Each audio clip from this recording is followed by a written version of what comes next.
For me, as football guy, as a jock, as somebody who didn't study broadcasting, I wasn't a journalism major in school. There are some things that felt natural, that came naturally to me in the television or in radio that I was able to get into fairly quickly. But for me, I'm always trying to get new skills and develop new ideas, new concepts. I've gotten to produce features over the years. I work and I've brought a few business cards with me as well, that if anybody after we finish wants to come grab a card from me, got a few cards. But I also work with the Arena Football League. I'm the Senior Vice President of Communications for the AFL, our office. We got one in the River North area, one over in Des Plaines. We got an office out in Vegas. And so I get to work as an executive in the business as well. And so for me, on a day in, day out basis, I'm in the office during the week. I'm negotiating our television deals we have with ESPN and CBS during the Arena Football season in the spring and summer. I'm training the various media departments that we have around the league. We've got 8 different teams around the league. We got a lot of teams out west and like Portland and Los Angeles and other cities. We've got teams down in Florida, a couple of other teams down south. So I get to see a lot of different angles of the business. It's not because I wanted to grow up and be a sports executive. It just something through relationships I developed. Things that I enjoyed pursuing. This opportunity came available a few years ago. The commissioner of the league ended up trusting me to do this, and so that's been more amazing experience that I've had getting to be in the business as well. And it's really aided me as a broadcaster to get to see that part of the business, that side of how deals get set up, and for me to work with our digital partners. We broadcast games online with ESPN3. Prior to that, I had a deal I set up with CBS Interactive. Prior to that, I had a deal I set up with Ustream. Prior to that, I had a separate digital partner. And so whether it's the digital media, radio deals with SiriusXM or different local vendors we have, I get to see a lot of different areas of media, of entertainment. I don't know 10 years from now what I'm going to be doing in media and entertainment, but I do know from the various angles of the industry that I've gotten to see at this point. I know I enjoy it. I know I've gotten a lot out of it. And for me, whether it's the versatility on the air or being able to just enjoy different things that I do in front of the camera and behind, I know it's a fun business. It can be a very frustrating business. I did, believe it or not, hear no quite a bit, and still to this day, I hear no quite a bit. Even something as simple as earlier today. I mean, Jamie and I were laughing about it today. There's a digital sports network here in Chicago called 120 Sports, and they gutted the old Harpo studios that Oprah used to own. And so Oprah's completely out of there now. She's out in Los Angeles. And Jerry Reinsdorf, who owns the Chicago Bulls and the Chicago White Sox, he's got a company called Silver Chalice, and they've got multiple digital sports networks that they run out of the old Harpo studios. Sometimes they have me do something, sometimes they don't. I knew this initial chunk of the year I was going to have a little more time available because my college football season ends with like an event like I did right there, the U.S. Army Bowl, which is a high school All-America game. It's really a difficult broadcast because I don't cover high school football throughout the year, but I do some events for NBC, so games like the Bayou Classic, where Grambling and Southern play each other down in New Orleans. I don't cover the SWAC, the Southwestern Athletic Conference, throughout the season, so that midterm is a little bit more difficult going into that because I'm not paying attention to the SWAC throughout the year, but I get ready in time for the broadcast. Same thing with the U.S. Army Bowl. I'm not covering high school football, but leading into that game, it's a great opportunity down in San Antonio. Some of the best players in the country. If you follow college football, guys like Derrick Henry and Christian McCaffrey, who were the top 2 in the Heisman race this year, they were both in the U.S. Army Bowl. Saw them as high schoolers a couple of years back. Guys like Andrew Luck have been in the game, Adrian Peterson. So that's a cool event to do, but it's a very difficult broadcast. And the guys are declaring, they're on the air, they got the hats on the table, and they're switching them back and forth, declaring their school. So things like that are things that I enjoy doing, but there's all that preparation, all that work that goes into it on the front end to have yourself ready to be able to manage that level of broadcast. So I think opportunity is a big word that I think all of us, and the fact that you're here, I think means you realize that opportunity and the pursuit of those opportunities is huge in this industry, and versatility. If I leave you with any 2 things tonight, opportunity, the pursuit of those, and versatility within the industry, because if you do pigeonhole yourself, it's fine. There's people who do it. There's people who do it at a very successful level. But I'd like to consider myself an example of somebody who, while there is maybe a resume I come into the industry with, there's always somebody who's, whether, for me, I'm a Big Ten guy, like Paige referenced. I worked at the Big Ten Network the first few years at BTN. I eventually transitioned out of the Big Ten Network. I'm not a Pac-12 guy. I don't have ties to Pac-12 schools, but I got an opportunity with the Pac-12 Network. Who knows, maybe Reggie Bush retires next year and says, I want that guy's job.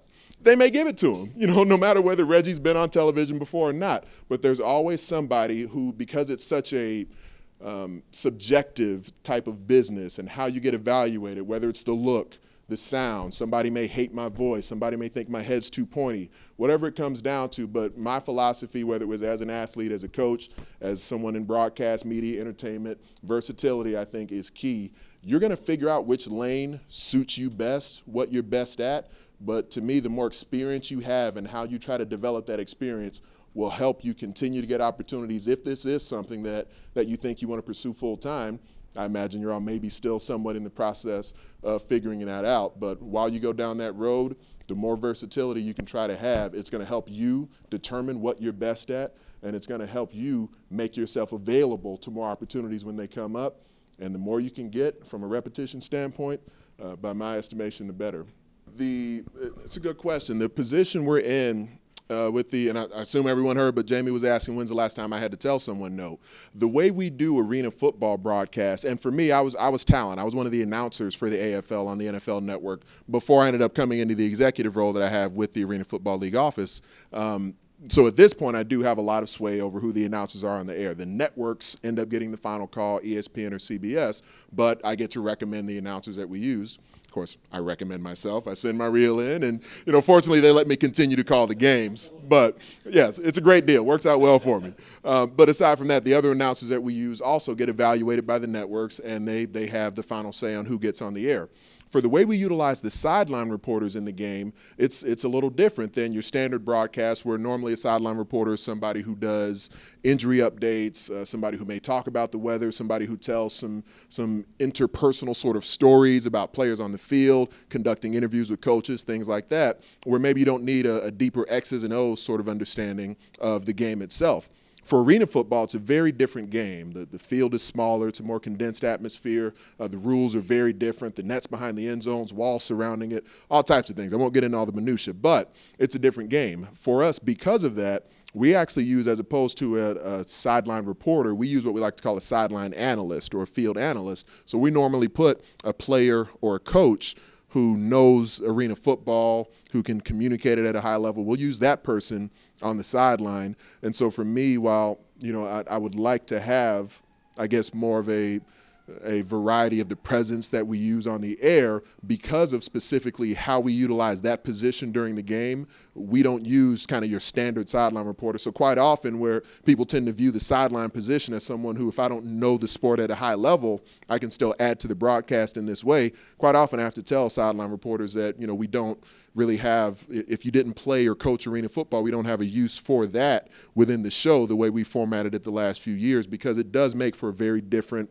more interactive sort of broadcast than what you get with the outdoor game if you're watching college football or an NFL broadcast. So that would be an example, because the skill set doesn't really suit what we're looking for. If you don't know the AFL at a high level, then I've had to tell a lot of sideline reporters no. When I do have a situation that's outside my comfort zone, one of the things I like to do is talk to people within that space, somebody within the industry beforehand. Like, I've done some commercials over the years. I'm not an actor. I mean, do I feel like I can emote, can deliver a message? Sure, but I haven't done a lot of acting. So when I've done commercials in the past, I always like to get on the phone, or when I can, depending on where we're living at that point, meet with people who are actually actors, and especially people who've done commercial acting a good bit before, because to me, that's always a good resource to talk to people who've been in that field, who have the same type of experience that you're preparing to go through, because it does give you, especially if it's someone you trust, it gives you that knowledge base where you can take advantage of whatever information they're giving you, and try to avoid being concerned about sounding dumb with any questions. I know we all hear this, whether it's in a classroom or out in a public venue somewhere, wherever you're at. Try not to concern yourself with sounding dumb, and especially in a scenario like I'm talking about here, where you may be one-on-one with someone trying to ask a question. Maybe some questions are too dumb, but there's not many of them, because if it's something you're thinking about, it's very likely something that someone else has thought about at some point too. So if it's something you're concerned about, especially if it's something that may make you hesitate when you're going through something, you want to eliminate the possibility for hesitation and get yourself as comfortable as you can going into that scenario. And then from there, it's just going to be about getting as many of your own repetitions with it as you can to increase and enhance the level of comfort you have with it. Great question. So essentially during a blowout broadcast for sports, I'm assuming most of you heard Courtney, but how do you keep the game entertaining? You know, I've had games where it's over, especially early during the college football season where, you know, Stanford is playing Army or something like that, just a team who isn't going to be able to maintain a competitive level during the game. You'll usually know more often than not going in if there's a good opportunity for a blowout going into a broadcast. But again, going back to the point I was making earlier about preparation, I try to treat every game like a potential blowout just because, and especially for me during the college football season where there's more interest of the interpersonal types of stories for the players during a college broadcast than there tends to be during the NFL. You won't as often hear NFL broadcasters do a lot of the backstories on the guy. I mean, you know, if there's something that's really a gut-wrenching sort of story, you know, they'll get into it. For a college broadcaster, you hear it more often where there's a lot of storytelling in between the plays. And it's one of the things that the tempo of college football has made difficult because a lot of teams are going no huddle. There's less time in between snaps, and so there's not as much time to storytell in between plays. But you want to be able to draw in as much of the audience as you can. And so what you're hoping by the time you actually get in that blowout scenario is that you've maybe gripped certain members of the audience and you've sort of dropped little nuggets, little seeds throughout the show to have them wondering about that backup running back. And these are things that in the production meetings beforehand, you communicate with your producer, with your director about. Our directors will usually do camera meetings. I don't have to, but I attend the camera meetings with the camera guys just so they know if we're going to have an ISO camera available for this particular wide receiver, here's the technique he likes to use, here's the routes he likes to run, so the camera guy's ready. But most importantly, I'm likely to storytell about this particular guy in a scenario to make sure the whole crew is ready, just because it's, I guess going back to a lot of the different experience I've had in the industry, I like to have everyone, you know, sort of thinking along a similar line to me. And so in a blowout scenario like that, my hope is that if I've done my job correctly, that someone is waiting to hear more about an individual player from a few breadcrumbs that I've sort of planted throughout the show to have them, you know, wanting to know whether or not this particular kid or that grown man, it may be in some cases, is going to make a play. And even if he doesn't make a big play, that he's going to be out there onto the field. You know, the movie Rudy or whatever the case may be, if they were really on top of their thing, they'd know, okay, this is Rudy's first show. This is Rudy's first time on the field. We'll see if Notre Dame ends up in a blowout scenario, if this Rudy kid gets on the field and then director cuts over, you see Rudy on the sideline and he's got to get himself ready and he's a little chilly and he's not in the game yet, and then you pan back to it, third quarter. All right, they're up by 2 scores, but it's still a close game. Director cuts over to him, you storytell about him a little bit. Then by the time you get to the fourth quarter and Rudy's actually in the game at that point, now everyone is gripped. Now no matter whether they're down by 4 touchdowns or 8 touchdowns, you get that broadcasting, you know, that's, you know, part of that term that's obviously used in the industry, where it's not narrow casting. You want to try to grip as many of the viewers as you can. And so all that preparation, and you're going to use, at least, you know, for me, if you're doing the amount of homework that for a football broadcast at least, if you're going in, you maybe are going to use 10 or 15% of what you've studied throughout a given week or throughout a given month heading into a show. So afterwards, there's kind of this information dump where you don't know what you're going to do with the rest of it.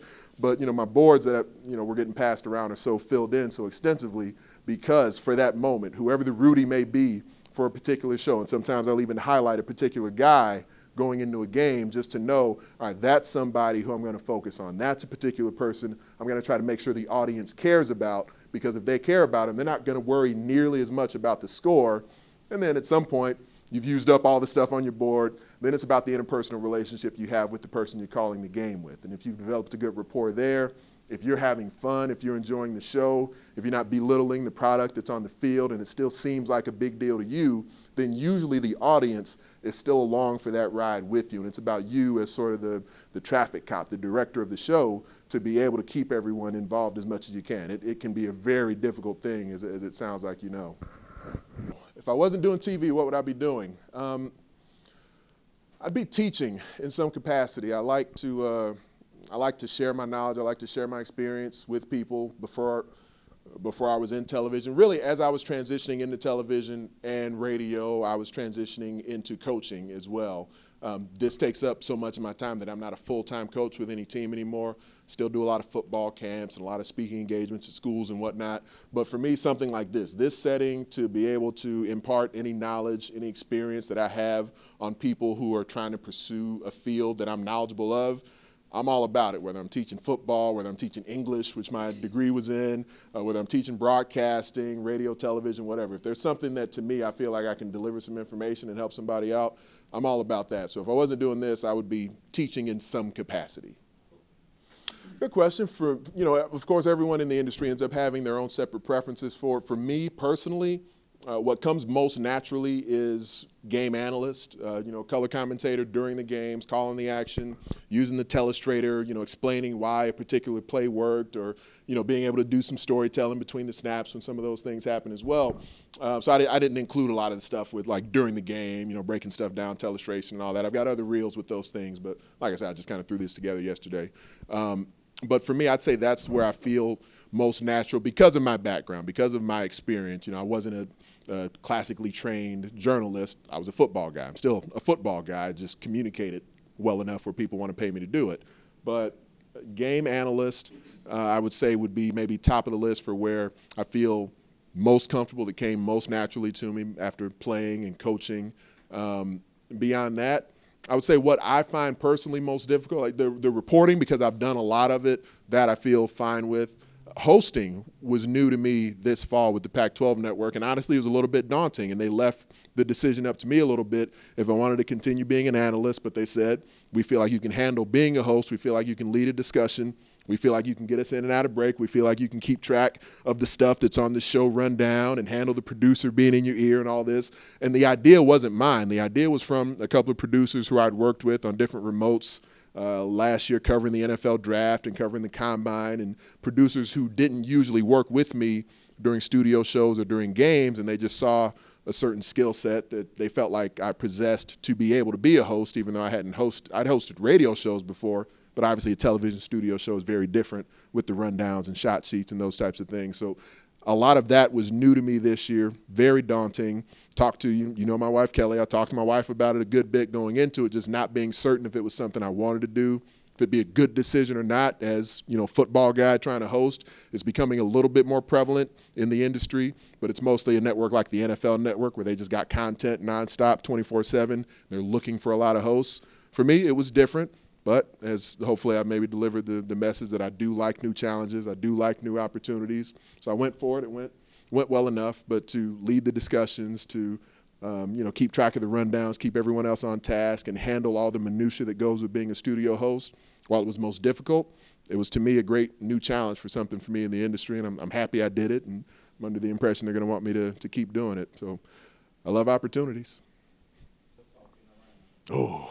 It's hard at first. It is very hard at first. So how do you deal with the noise talking around? And, for some of you who maybe aren't, if you're not in sports, but if you want to be, whether it's a meteorologist or if you want to be a news reporter or a field reporter, even if you want to work in radio, there may not be quite as many voices in radio, but it's one of the things you'll have to get used to in the industry is having a headset on, or having an IFB in your ear, and while you're delivering information that maybe some of it a little better than other parts of that information.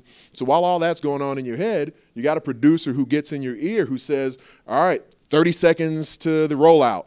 Oh, well, okay, we're about to roll out to break. I got to finish this thought while the producer's starting to count in my ear. Okay, get a last thought from Ronnie Lott. Oh, well, okay, all right, well, let me finish this thought.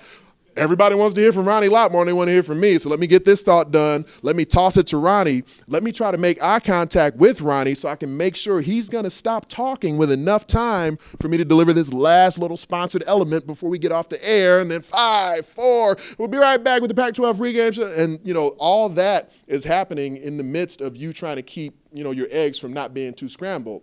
So when I'm talking about repetition, that is one of the things that maybe, especially for some people, takes the most reps, because there's so many different parts of your brain that are processing information at the same time. Like, does anybody play a drum set? Any drummers in the room? I mean, for me, if I sit down in a drum set, I haven't done it a lot, but when you're trying to have the left arm keeping time one way, the right arm keeping time another way, the bass drum, the kick drum down here doing something else, there's a lot going on with your brain while all that is happening. And so if you can manage a drum set, I'm guessing you can manage maybe people talking in your ear, but it can be a very difficult task. And it's, going back to the repetition thing, and I'm repeating that because it is so important. Don't feel like you're going to step on camera, step on the air, and just get it right. You may, even if you get it right the first time, because I was about to say don't feel like you're going to get it right the first time, because you might. You're not going to get it right the first 10 times or the first 20 times.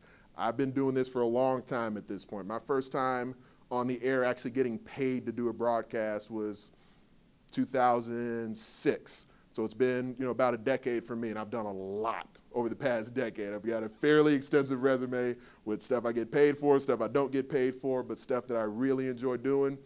You're never going to get it perfect. You're not going to get it perfect every time. The more you do it, the more you'll realize that the mistakes aren't nearly as bad as they feel in the moment. You go back and watch the tape. All right, that wasn't as bad as I thought it was. And then you'll also realize that some of the stuff you thought was great really wasn't all that great. And maybe, I need to, realize that my stuff, still smells a little bit worse than I think it does. And just the more you can do it, the more you'll kind of ride the waves, the highs and lows, and kind of get through the no's, because you'll hear plenty of no's in every part of this industry. All right, anybody else?